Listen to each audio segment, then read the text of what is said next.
Kenaikan gaji untuk sektor formal di Taiwan sudah disetujui dan sudah diresmikan dan akan berlaku mulai 1 Januari mendatang.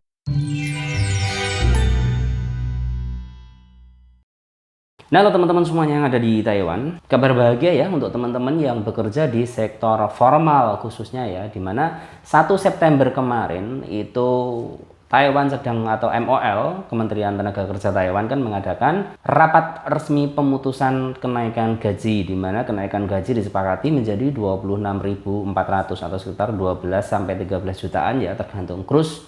Nah, itu setelah mereka sepakat, Kementerian Tenaga Kerja kemudian diajukan ke kabinet, kalau di Indonesia di DPR lah gitu ya. Dan kemudian sudah diresmikan, sudah disetujui oleh semua pihak tanpa kecuali, baik itu kementerian, pekerja, majikan, dan juga kabinet. Akhirnya 1 Januari mendatang sudah dipastikan naik jadi 26.400 NT ya. Jadi untuk semua pekerja formal di Taiwan itu pasti sudah akan menerima gaji sekian di tanggal atau di bulan Januari itu ya. Jadi kalau bulan Januari biasanya gajiannya sekitar akhir bulan ya. Nah, itu nanti sudah menerima gaji itu ya, dan setidaknya nanti ada jutaan ya, 2 juta lebih orang yang akan menerima manfaat kenaikan gaji ini. Dan ini ya bersyukur sekali ya, selama pemerintahan Presiden Tsai Ing-wen itu hingga saat ini, mulai dilantik hingga saat ini sudah 7 kali ada kenaikan gaji ya. Sebelum masa Presiden Tsai Ing-wen ini kenaikan gaji nggak seintens ini, nggak sebesar ini, tapi di masa Tsai Ing-wen ini luar biasa ya, dari 17.000 sampai sekian itu luar biasa banget. Dan nanti memang cita-citanya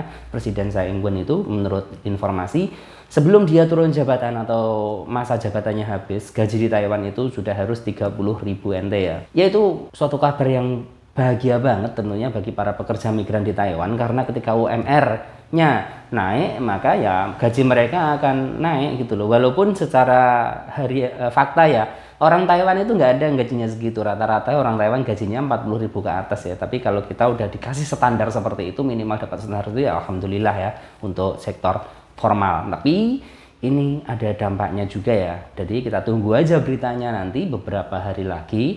Itu pasti akan ada informasi bahwasanya Askes naik, Aztec naik, walaupun cuma beberapa puluh NT ya. Jadi dengan kenaikan gaji pokok ini maka semuanya akan naik ya. Upah lembur naik, upah per jam naik. Kalau upah per jam itu berlaku bagi mereka yang part time ya, biasanya mahasiswa atau siapa aja yang kerjanya part time, itu upahnya akan dinaikkan ya. Naiklah pasti, gaji pokok naik gitu loh. Kalau kita hitungannya gaji pokok, dan nanti lemburan mungkin juga ada kenaikan juga kan, karena menyesuaikan dengan gaji pokok, hitung-hitungannya kan seperti itu. Nah, untuk informasi sendiri sekarang yang dari Indonesia formal itu memang sudah bisa yang ke Taiwan, sudah prosesnya lancar banget, sudah banyak teman-teman yang memproseskan ke Taiwan gitu ya. Jadi kalau ada yang bertanya apakah Taiwan sudah buka untuk sektor formal, sudah bisa proses, sudah berasa berangkat. Yang kita tunggu ini informal ya, kok entar kok lama banget kayak air netes gitu berangkatnya. Jadi ya kapan lancar seperti dulu lagi ya, kita tunggu aja ke depannya seperti apa. Tapi sayangnya untuk menjadi TKI di Taiwan itu tidak mudah, biayanya luar biasa besar banget ya.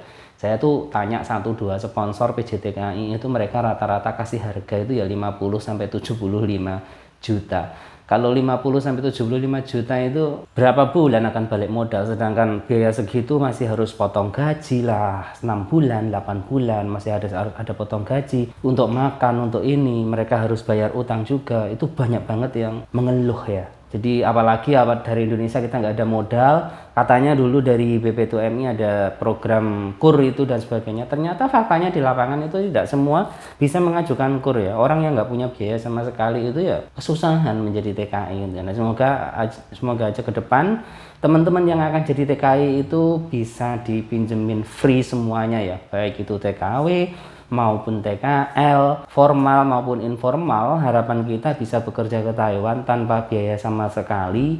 Nggak apa-apa lah hutang, nggak masalah, nanti dipotong gaji, nggak masalah. Yang penting pemerintah sudah mau mengampu sehingga kita yang nggak punya biaya sama sekali bisa berangkat ke Taiwan. Kan faktanya sekarang yang bisa jadi TKI itu orang kaya itu loh, orang yang mempunyai uang banyak itu loh. Uang 75 juta, 50 juta kan banyak. Jadi orang yang tidak bisa mempunyai uang segitu nggak bisa berangkat. katanya untuk kemajuan ekonomi kita, tapi faktanya untuk proses jadi TKI ya seperti itu ya. Harapan kita ke Taiwan, Korea, ke manapun, Malaysia, ke sini, ayolah dibantu calon-calon TKI yang masih non ini untuk benar-benar dipinjemin dari negara 100% dari negara, nggak apa-apa kita ngembaliin cicilan hutang, nggak masalah, yang penting kita nggak keluar biaya sama sekali gitu ya. Jadi itu harapan kita ya, semoga saja bisa, karena ini menyampaikan keluhan teman-teman juga ya, saya nggak punya duit tapi saya ingin jadi TKI, gimana caranya. Memang gitu, dulu pun seperti itu kan, ketika kita awal-awal ke Taiwan kita mau cari modal kemana gitu ya. Nah itu informasi kali ini. Selamat untuk sektor formal di Taiwan. Mulai Januari 2023 gaji kalian jadi 26.400 NT. Tetap jayo, semangat bekerja.